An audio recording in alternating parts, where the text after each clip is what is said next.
우리가 세상에서 특별히 너희에 대하여 하나님의 거룩함과 진실함으로 행하되 육체의 지혜로 하지 아니하고 하나님의 은혜로 행함은 우리의 양심이 증언하는 바니 이것이 우리의 자랑이라. 오직 너희가 읽고 아는 것 외에 우리가 다른 것을 쓰지 아니하노니 너희가 완전히 알기를 내가 바라는 것은 너희가 우리를 부분적으로 알았으나 우리 주 예수의 날에는 너희가 우리의 자랑이 되고 우리가 너희의 자랑이 되는 그것이라. 내가 이 확신을 가지고 너희로 두 번 은혜를 얻게 하기 위하여 먼저 너희에게 이르렀다가 너희를 지나 마게도냐로 갔다가 다시 마게도냐에서 너희에게로 가서 너희의 도움으로 유대로 가기를 계획하였으니 이렇게 계획할 때에 어찌 경솔히 하였으리요. 혹 계획하기를 육체를 따라 계획하여 예 하면서 아니라 하는 일이 내게 있겠느냐. 하나님은 미쁘시니라. 우리가 너희에게 한 말은 예하고 아니라 함이 없노라. 아멘. 인사 주시겠습니다. 함께 기도하면 감사합니다. 고맙습니다. 감사합니다. 큽니다. 두 분이. 감사합니다.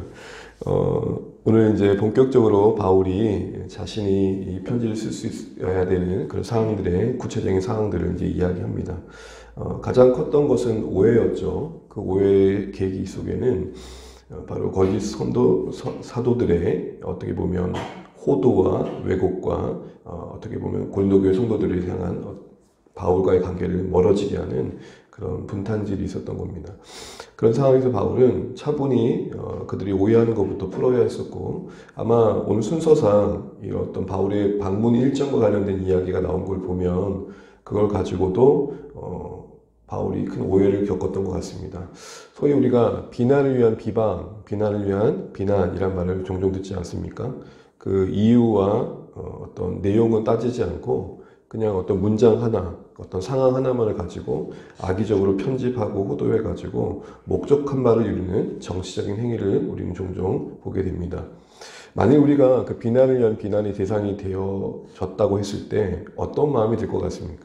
누군가 내 진심과 다르게, 내 의도와 다르게 어떤 사실들을 왜곡해서 전하고 그걸 통해서 누군가의 관계를 이렇게, 나와의 관계를 깨려고 한다면 여러분은 어떻게 생각하시겠습니까? 참 속상하겠죠. 가장 먼저 드는 마음은 억울할 것 같습니다. 억울할 것 같.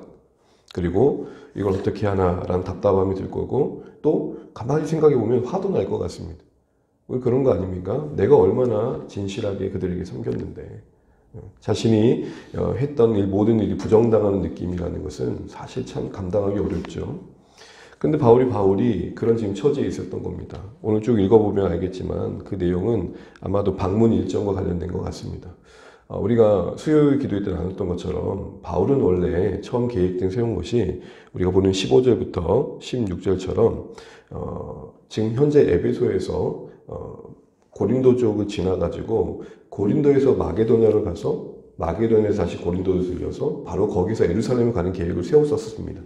그러다가 들려오는 소식이 분쟁이 많고 어려움이 있어서 고린도전서를 쓰게 되었죠. 그리고 나서는 이제 계획을 바꿉니다. 이래가지고는 안 되겠다. 바울이 항상 편지를 쓸 때는 편지로 모든 걸 해결할 수 있다고 생각하고 쓴 게 아니라 선 조치하고 방문한 다음에 다독이는 게 항상 목적이었습니다. 그러다 보니까 이제 처음 계획대로 하지 않고 내가 마게도냐 일정 일단 우선 다 처리한 다음에 너희와 함께 더 오래 머물기 원한다. 겨울 한 동안은 머물면서 좀 지내면 좋겠다라는 계획을 이야기했었죠. 이런 계획을 바꾸는 게 하나 있었고, 그러다가 그 편지가 전해지고 난 뒤에 디모데를 통해 들려온 소식을 보니까 이게 장난이 아닌 거죠. 실제적으로 생각했던 것보다 심각했던 거예요. 그래서 바울이 그것과 상관없이 즉흥적으로 또 방문했던 겁니다. 그게 이제 두 번째 방문이었던 거죠. 공식적으로는. 근데 갔을 때 디모데처럼 바울도 큰 거절을 당한 겁니다. 아마 피켓 들고 앞에서부터 바울은 거짓 사도 바울은 물러가라 뭐 이랬던 분위기였던 것 같아요. 그러니까 바울도 생각지 못했던 그 거절감에 당혹스럽게 왔고, 그런 당혹감이 이제 일기장에 그대로 담겨 있는 거죠. 나 진짜 그때 놀랬다. 니들이 그럴 줄 몰랐다. 니들이 문전박대할 줄 몰랐다. 그런 마음이 있었던 것입니다.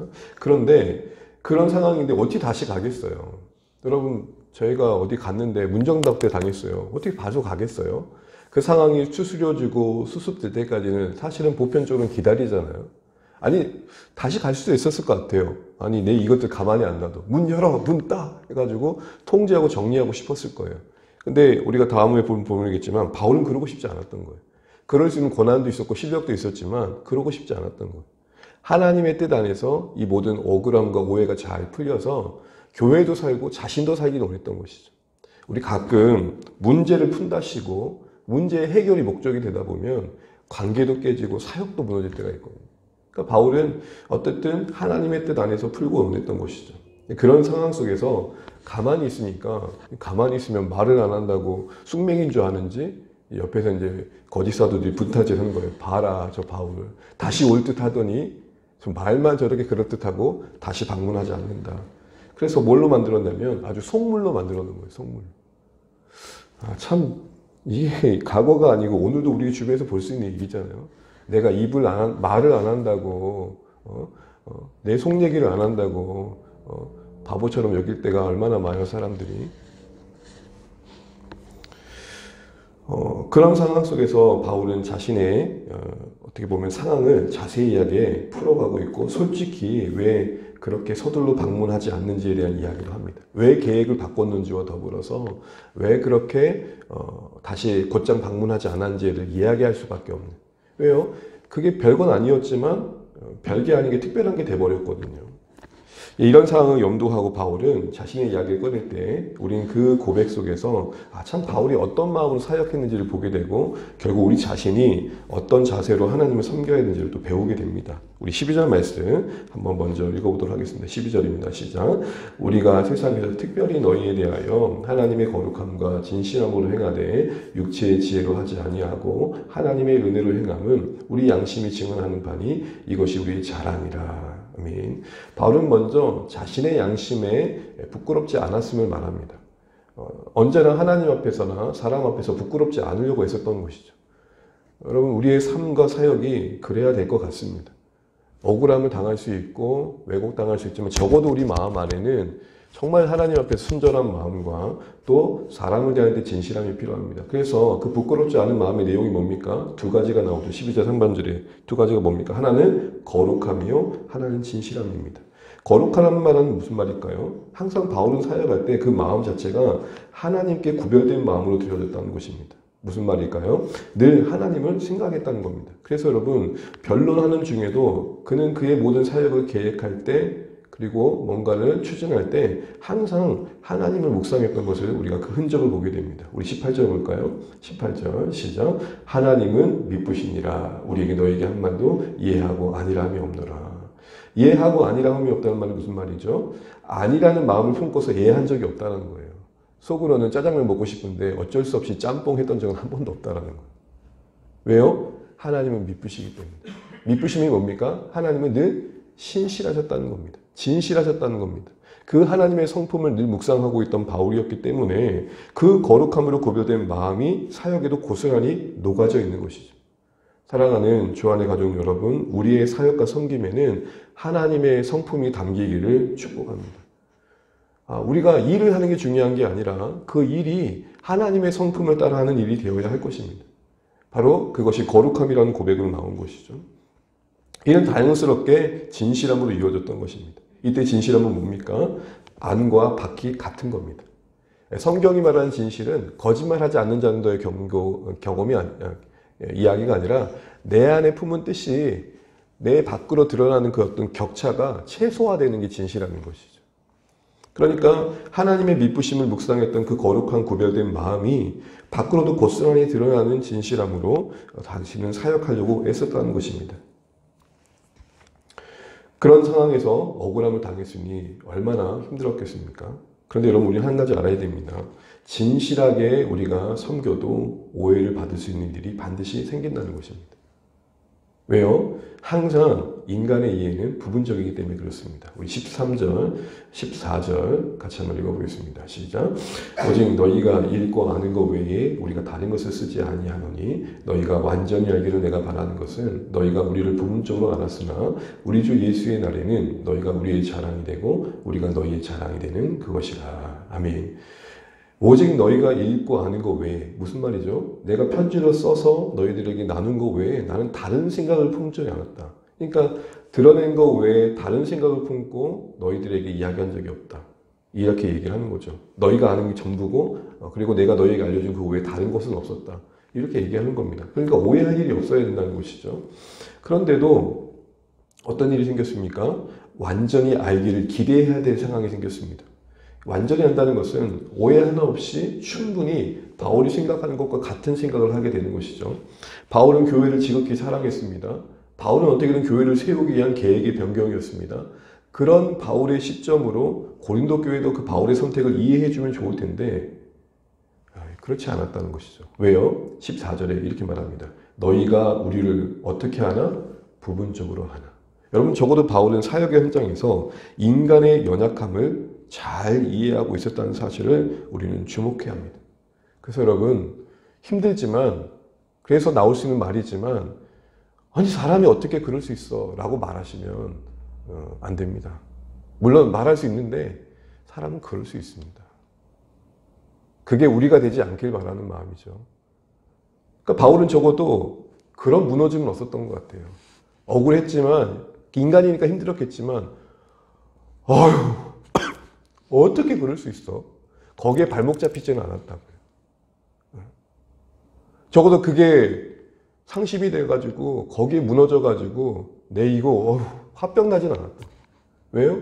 인간은 그럴 수 있다는 거예요. 보세요. 너희가 아는 게 부분적이다.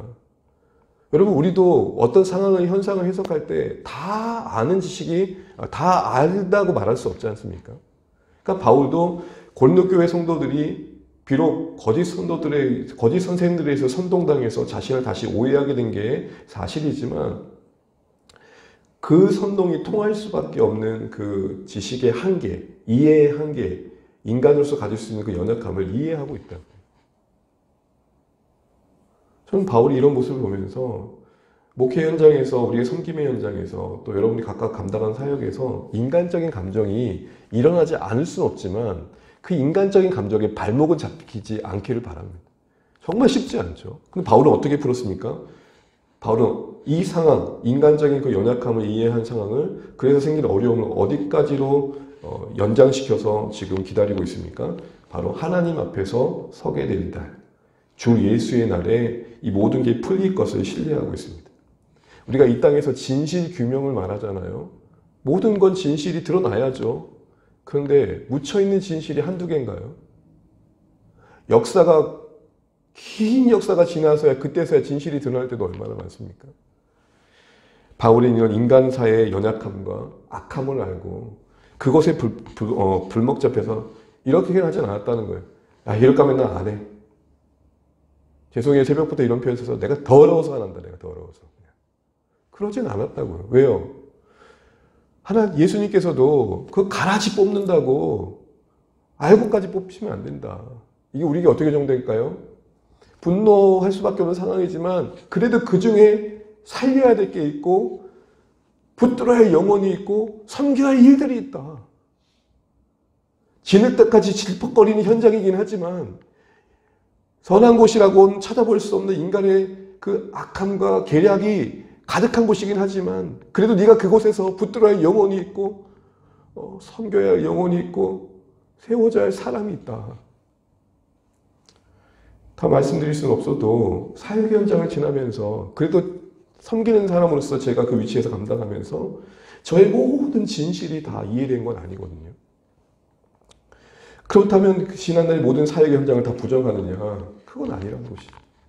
그런 중에도 그래도 그곳에 있어서 부족하지만 저의 섬김 때문에 세워진 분들이 있었고 사랑한 분들이 있었고 그래도 그 안에서 하나님의 일이 있었다는 것이죠.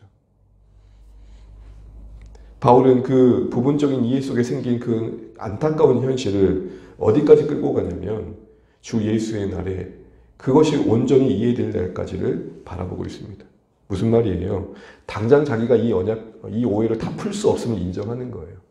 그 날에 가서야 교회 성도들도 야 진짜 바울이 진실한 사역자라는 걸 알게 될 거고 그래서 자랑하게 될 거고 그리고 바울도 교회를 얼마나 자랑하고 사랑했는지를 그들이 알게 될 거라고 그때서 알게 될 날을 이야기하고 있거든요. 우리가 사랑하고 섬겼던 사람들이 우리의 사랑의 진심을 다 못 태워내준다 하더라도 우리가 버텨야 할 이유가 뭡니까? 결국 하나님 앞에서 모든 진실은 규명됐기 때문입니다. 그것 때문에 버티는 거죠.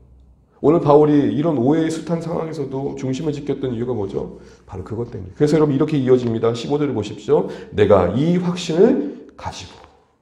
항상 바울은 이 상황 때만 아니라 모든 사역 현장에서 억울한 일이 있었지만 하나님 앞에서 드러날 진실을 기억하면서 하나님이 내가 신실하게 사역하려고 애썼고 교회를 얼마나 사랑했는지를 하나님께서 드러내 주실 날을 기억하면서 그날이 혹 주님 앞에서의 날이라 할지라도 그날의 진실이 온전히 드러날 날을 꿈꾸면서 소망하면서 견뎌왔다라고 말을 하고 있는 것입니다. 그리고 지금 변명의 요소가 되고 있는 그 방문의 계획조차도 경솔히 하지 않았다고 말합니다. 우리 17절 읽고 말씀 읽겠습니다. 시작. 이렇게 계획할 때에 어찌 경솔히 하였으리요. 혹 계획하기를 육체를 따라 계획하여 예 하면서 아니라 하는 일이 내게 있겠느냐. 무슨 말입니까? 여기 육체를 따라 했다는 것은 이기심을 따라라는 말입니다.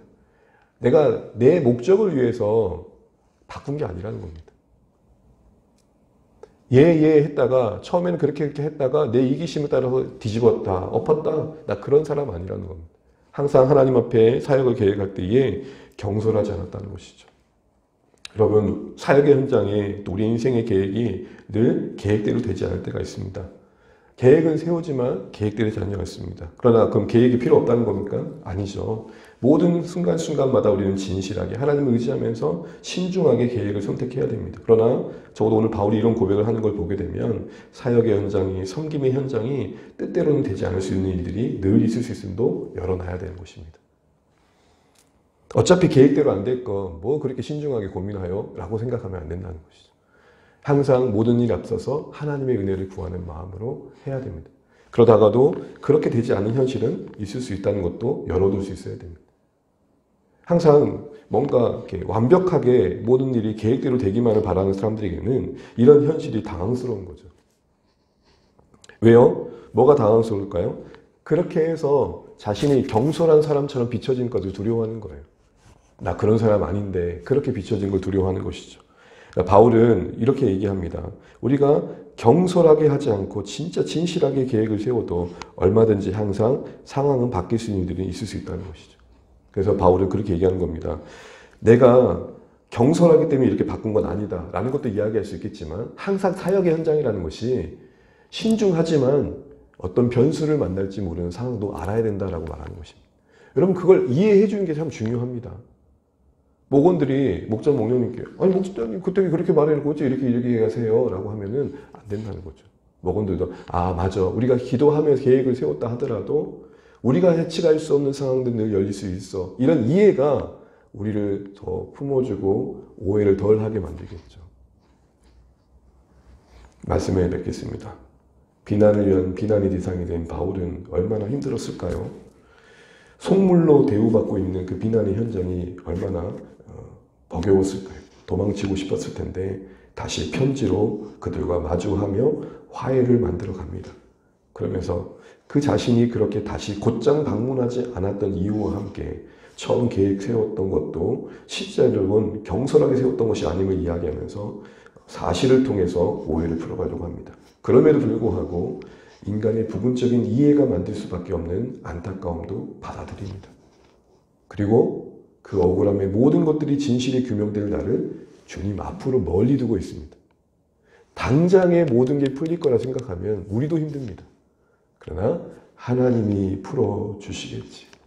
다만 바라기는 그것이 주님 앞이 아니라 우리 지금 얼굴과 얼굴을 마주하는 이 날이기를 바라는 것이죠. 여러분 사역하면서 오직 하나님만 더 묵상하시는 거룩함이 있으시길 바랍니다. 그리고 그 거룩함을 따라 진실하게 섬기다 보면 억울한 일도 분명 당할 수 있겠지만 그 진실의 온전한 규명을 우리 하나님께서 책임지고 해주신다는 것도 잊지 않고 우리가 이 땅에 사는 동안 오직 하나님만 더 바라보시면서 신실하게 주의를 감당해 갈 수 있는 결단이 있는 또 은혜를 구함이 있는 오늘 이 새벽 말씀 되시기를 주님의 이름으로 축복합니다. 찬양하겠습니다. 찬송가 우리 같이 찬양했던 거 212장 다시 한번 찬양하겠습니다. 겸손히 주를 섬길 때 찬양합니다.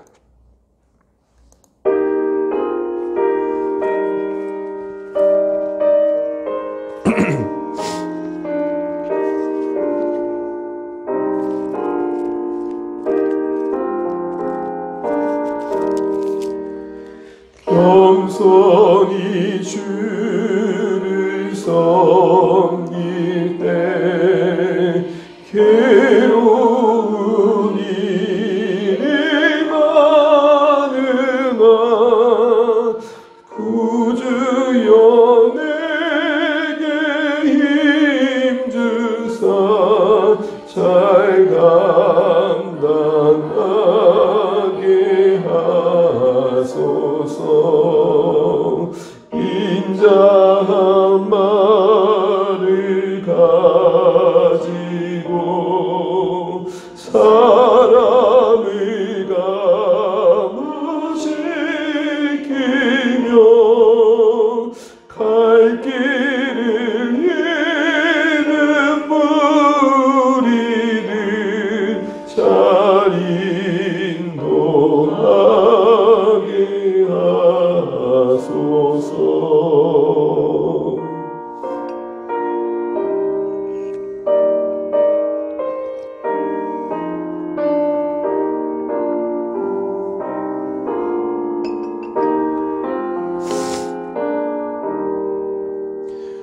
구주의 귀한 인내를 깨달게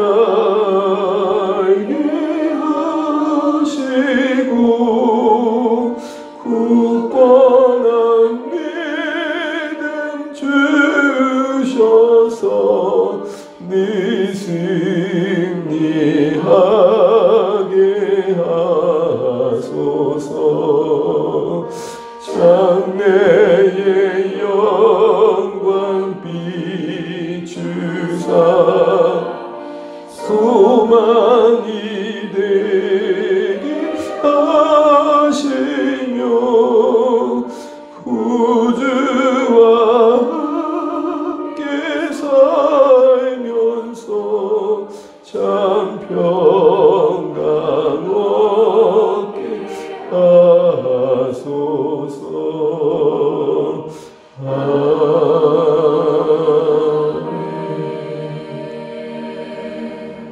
오늘 바울의 변론과 변명 속에서 우리 또 사역의 자세를 돌아보게 됩니다.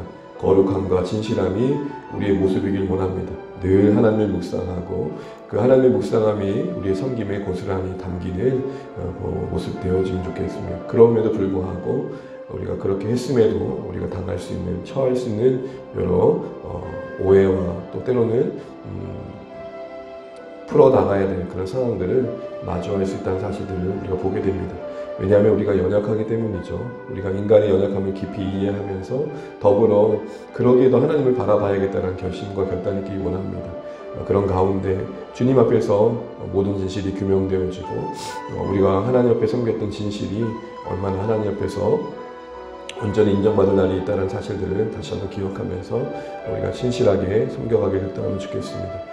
경솔하지 않도록 늘 모든 범사에 하나님을 의지함이 있었으면 좋겠습니다. 바울의 모습 속에서 우리 모습을 비춰보면서 주의 은혜를 구하는 시간 되시길 바랍니다. 교회를 위해서 계속 기도해 주시고 특별히 오늘 목장과 마주하는 주일 예배 가운데 은혜가 있도록 기도해 주십시오. VIP들과 특별히 방문하셨던 분들 형편과 상황 속에 간섭하셔서 주님의 몸된 교회를 통해서 하나님 알아가는 결단과 선택들이 있도록 기도해 주시길 바랍니다.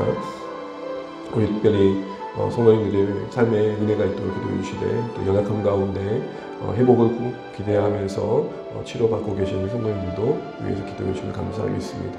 우리 각자 기도님까지 기도하시고 오늘도 주님과 동행할 승리하신 복된 한 날 되시길 바랍니다. 기도하겠습니다. 하나님 감사합니다. 오늘도 우리에게 허락하신 한 날을 오늘 말씀과 기도를 시작하게 하신 것을 감사합니다.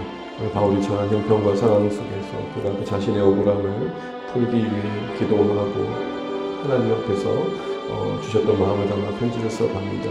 거룩함과 진실함이 우리의 사역의 동기가 되길 소원합니다. 하나님의 묵상함 있게 도와주시고 하나님께 구별된 마음이 우리 사역에 그사람이 담길 수 있도록 인도하여 주시옵소서.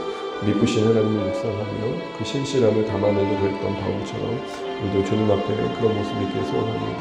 하나님을 생각하게 하시고 일이 일로만 끝나지 않게 하시고 모든 사역이 그 하나님을 닮아가는 성품을 반영한 사역이 될 수 있도록 도와주십시오. 하나님, 우리에게 정말로 억울한 일이 당할 수 있음을 보게 됩니다. 바울이 거짓된 속물처럼 대우받고 있지만 그 상황을 억울해하고 분탕하며 그 모든 것을 다 끝내버리는 것이 아니라 인간의 연약함을 이해하고 온전한 이해가 우리 주님의 날에 가능케 됨을 인정하고 있습니다. 하나님, 이런 형편 속에 우리가 당할 수 있는 여러 일들이 있습니다. 그 상황 속에서 하나님 다시 한번 의지하고 하나님 다시 한번 우리가 하나님 바라보면서 끝까지 인내할 수 있도록 도와주기 원합니다. 하나님, 주 안에 교를 붙들어 주시고 주님 안에 거할 수 있도록 인도하여 주십시오. 우리 사랑하는 모든 성도님들의 일상을 붙들어 주시고 주님의 은혜와 평강을 임하게 도와주십시오. 연약한 가운데 있는 성도들을 기억하여 주시고 몸부림치며 회복을 바라는 그 현실 속에 찾아가 주셔서 하나님 긍휼을 베풀어 주시옵소서. 하나님, 우리가 또 영혼 구원을 위해 또 수고하고 있음을 연민있게 도와주시고 따뜻한 삶과 성도들 공동체 아름다움을 이뤄갈 수 있도록 하나님, 우리 모두를 불쌍히 여겨 주시옵소서. 하나님, 새롭게 하여 주시옵소서. 주의 은혜와 긍휼로 우리를 붙들어 주시옵소서. 하나님, 도와주시옵소서.